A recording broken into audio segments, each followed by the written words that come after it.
Ассаламу алейкум туғандар. Бұл ежевика натчез летний сорт, ең ерте бышқан ультра ранный. Бұл мөмесі, қараңыздар, мына гигант мөмелерін қараңыздар. Пай, мана. Машалла. Бұл ең ерте Лахнестен дағы, Лахтейден дағы ерте бышқан сорт. Мына қолыма үзіп көргізейін. Мыналарды қараңыздар. Мына тергенге өте ыңғайлы, тап-тақыр тікенегі жоқ. Июндың 10-дорында бышып баштайды, июндың. Башында килограмм 400-ден саттық. Мынау жерде ұзындығы 85 метр олған 3 жөйік бар. Ушул жерден башында көбөйткөнбүз.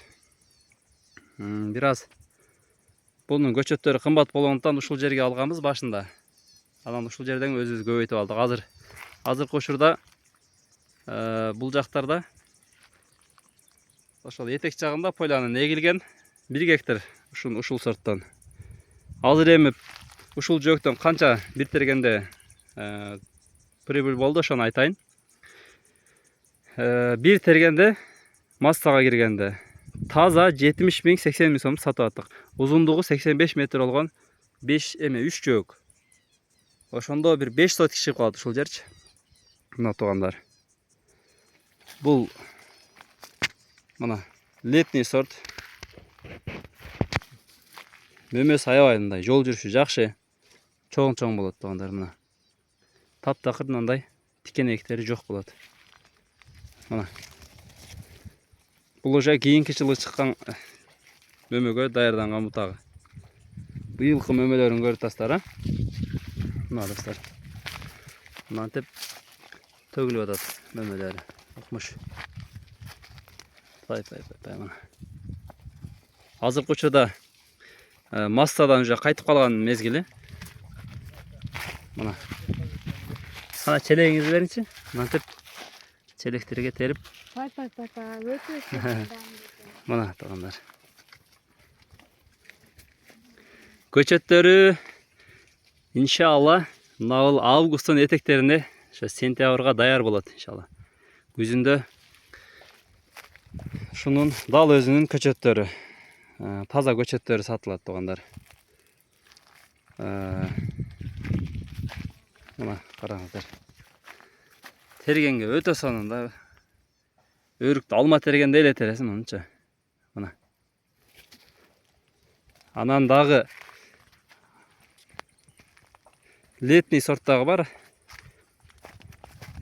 Бул летний сорт, анан неме кыл, ремонтный сорттор бар. Ошолордон азыр көргөзүп кетейин ошолорду дагы.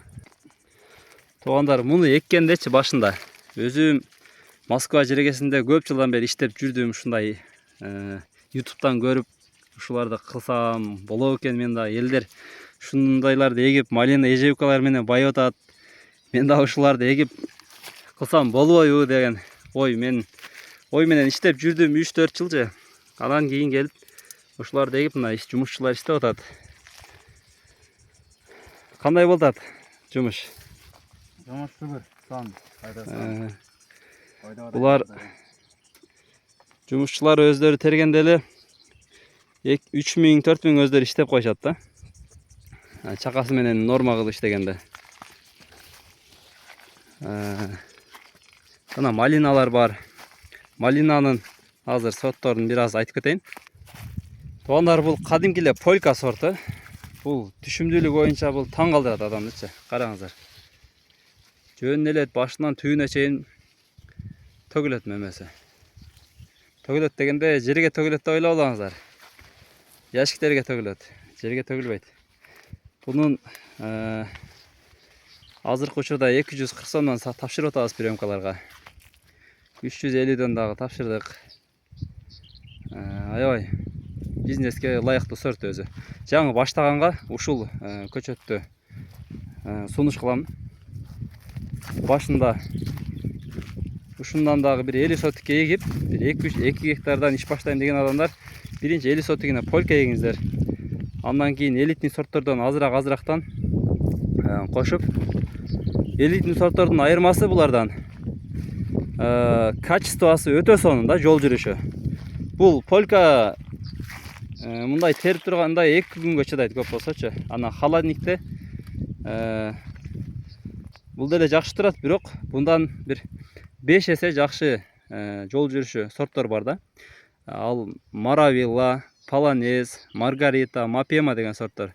Ушул мен айткан сорттордун бардыгы бар бизде. Азыр ошол сортторун да көргөзүп кетейин. Мына туугандар, бул Маргарита деген сорт. Биз муну Казакстанда жана сел каптап Россиядан келеткан көчөттөрүбүз өнүп кеткенде келген. 1100 заказ кылган элек. Ошондон 100 эле өнгөн да. 200 сомдон алган болчук буну 3 жыл мурун. Азыр эми ошол 100 түптөн өзүбүз көбөйтүп алдык. Бул өтө сонун экен, мындай. Жөнөкөй малиналарга окшоп ооруй бербейт. Мына бойлор ушундай. Мына бул полька. Мынаны караңыздар. Менин боюмдай, боюм 1.85 мына. Менин боюмдай болуп турат бойлорчу. Анан мөмөсү туугандар.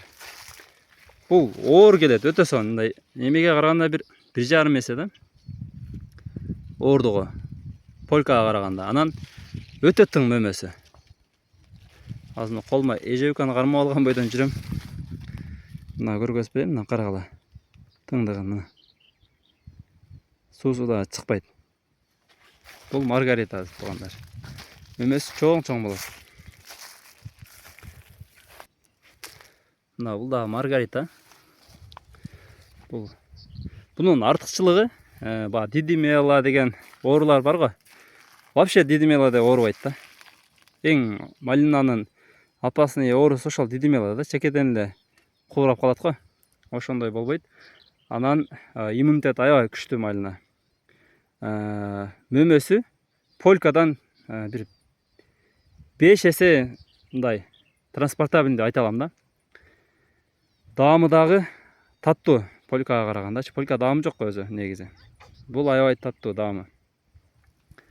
Анан бирок мунун минус жагы ошо сөзсүз түрдө буга зым тартыш керек, шпалера кылып. Болбосо бул салмагы оор малинанын. Анан жерге жатып калат да.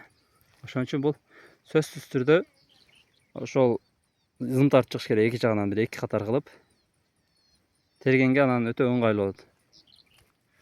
Бул болсо Мапема сорту туугандар. Бул дагы өтө сонун сорт. Бунун бир эле минусунан башка эч кандай минусу жок да. Караш өтө жеңил экен мынанчы.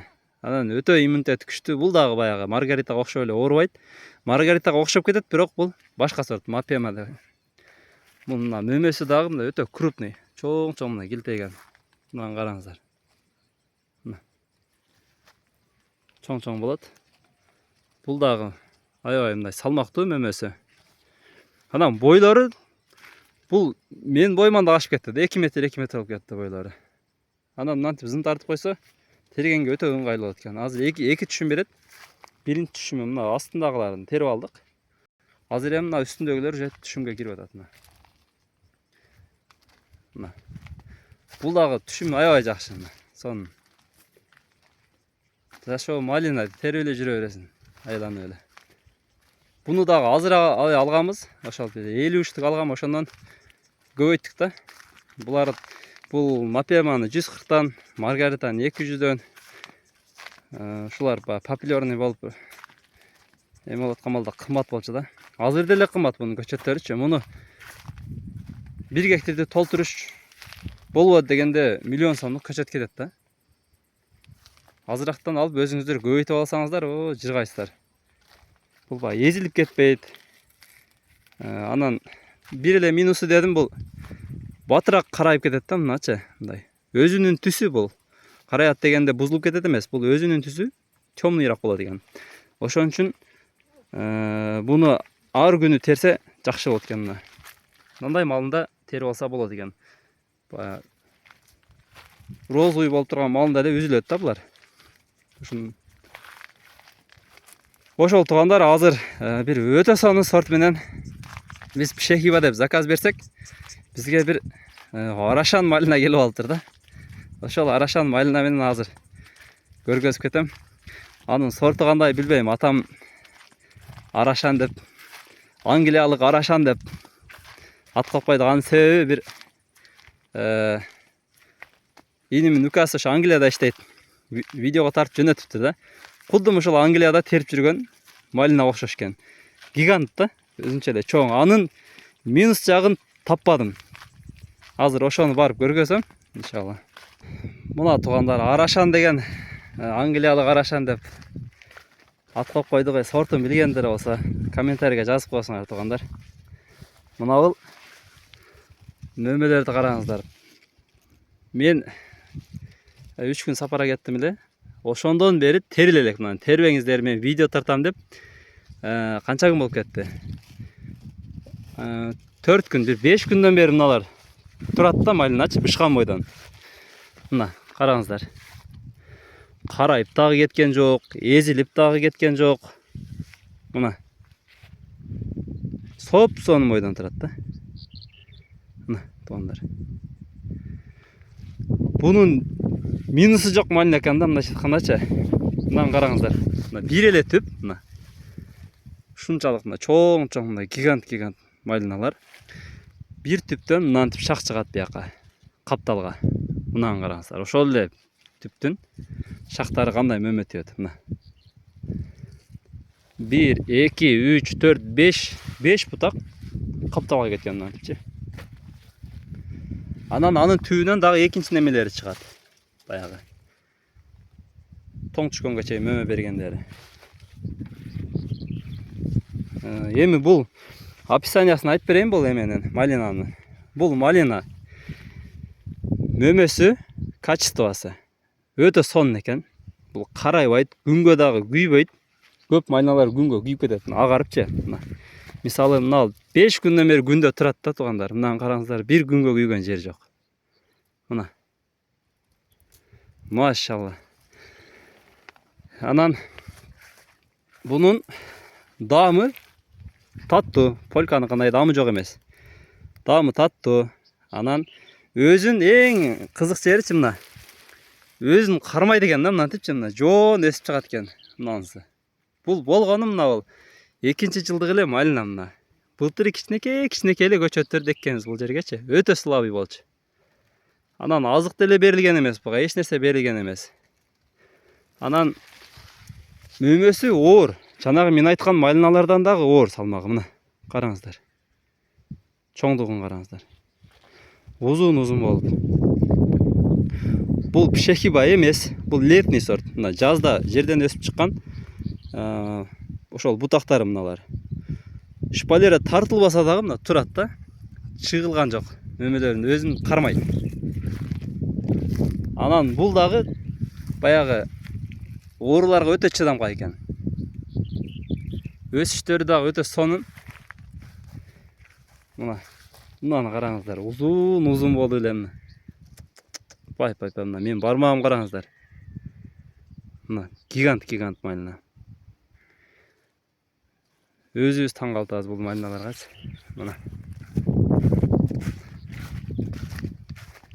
Bunun көчөттөрү дагы эми Арашан да туугандар. Арашан койлорду билесиздер, а? Болбо деген $1000 аласың. Жөнөкөй коюң 20-30 миң. Колума терип көргөзөйүн чоңдуктарын. Машалла. Мына туугандар. Колумда караңыздар көлөмүн. Мен бармагым көрүп а? Бармактай алган. Мына.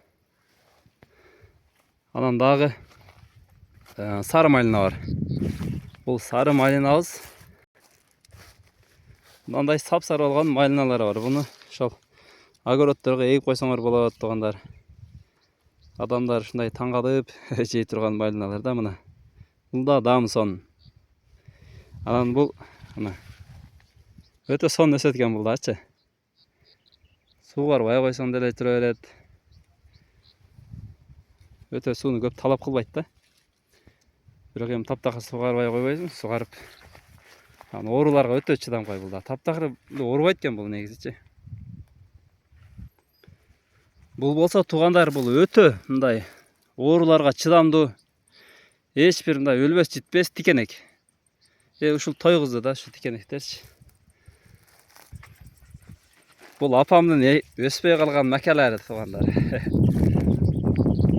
Бир дүмбүл жайылдап мынантип эксе не болду билбейм. Бою ушундай 1,5 метр 1,5 метр бойдон калып кетти.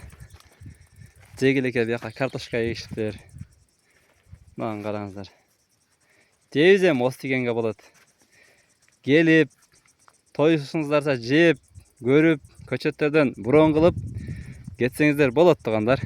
Бул жерде малинанын 7 түрү бар, эжевиканын 3 түрү бар. Анан картошка бар, мака бар туугандар. Дарбыз, анделектер бар иншалла. Ошолор бышып аткан болсо андан дагы жейсиздер.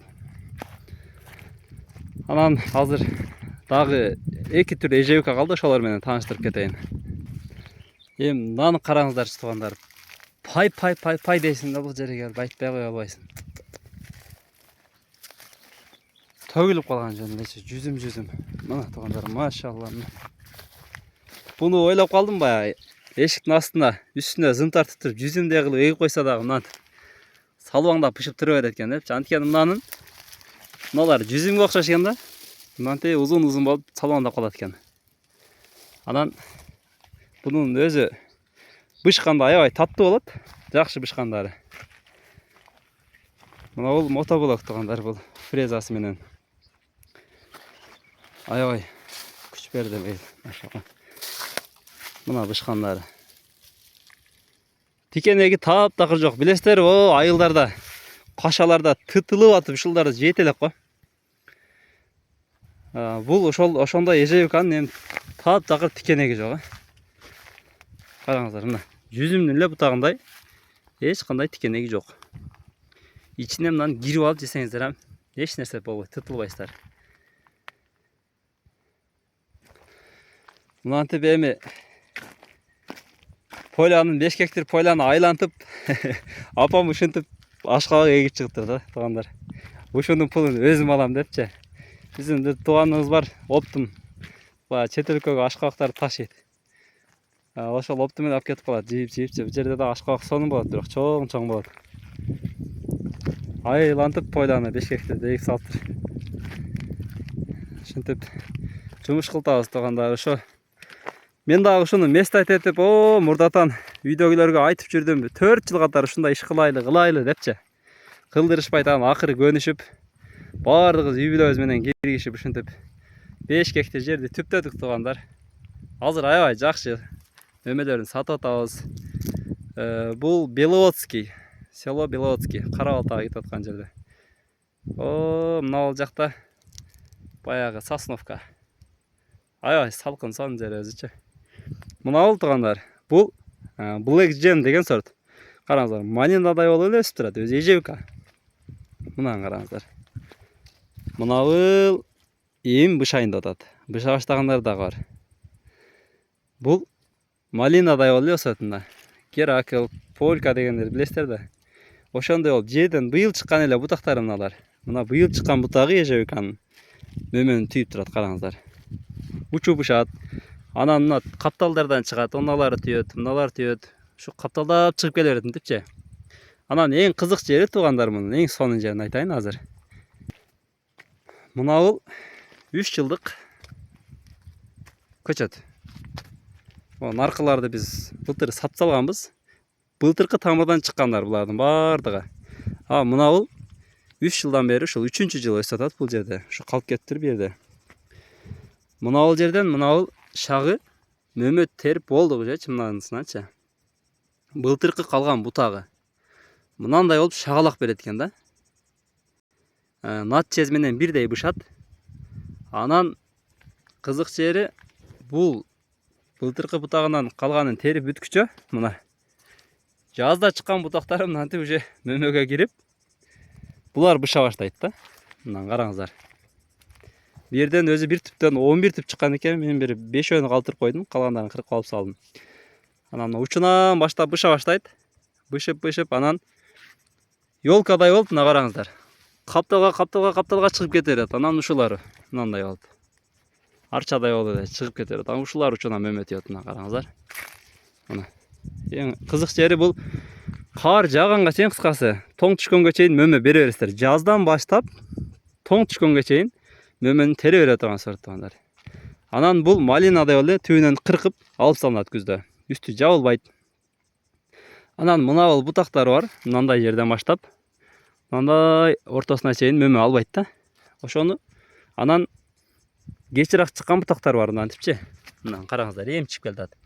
Ушулар ушундай болуп өсөт, бирок күзгө чейин мөмө берип үлгүрбөйт да. Ошону калтырып койсо, биринчи ошолор түшүн берет, кийин жерден чыккандар түшүн берет. Былтыркы калтырган бутактары как летний сорттой эле мына. Былтыркы бутактарынан мына анча калган мөмөсүнүн немелери. Бирок бул майдалар калып калыптыр. Чоң болот бул дагы. Почти мына натчезге жакындап калат да. Мына туугандар азыр көргөзөйүн. Чоңураак мөмөлөрү калыптыр мына. Мына туугандар мындай чоң эле болот. Жабыш эле экен. Мындай туугандар. Антип капталга чыга берет. Бул негизи ошол. Мына бойду караңыздар мына. Мен боюм 1.85 болгондо мына жерге келатат. Мынаны караңыздар. Бул 2,5 болуп кетти. Мен мынантип жетпейт туугандар. Колум мынанткенден нерге келип калат. Ушуну жазга калтырып койсо, башынан баштап түбүнө чейин шагалак болуп мөмө алат да. Ошол туугандар, бул аябай сонун сорт. Эгиңиздер, эң негизгиси үстү жабылбайт кышта. Ушул бойдон түбүнөн кыркып, узун бутактарын калтырып койсоңуздар, жоон бутактары биринчи түшүм берет. Анан экинчи түшүм аласыздар. Ошол туугандар, каналга атталып, лайктан басып, колдоп туруңуздар туугандар. Алып кирген видеолорду көрүп, ошол канча пайда түшүп атат, кайсы сорттон, ежевикадан канча, малинадан не, ошолордун баардыгын тартып YouTube'га киргизип турам иншалла. TikTok каналдарга, Instagram. Ошонун көрүп турасыздар өзүңүздөр туугандар. Эч нерсени жашырып, эч нерсени ашырбай, кандай болсо ошол бойдон тартып жүктөп турам туугандар. Каналга атталыңыздар.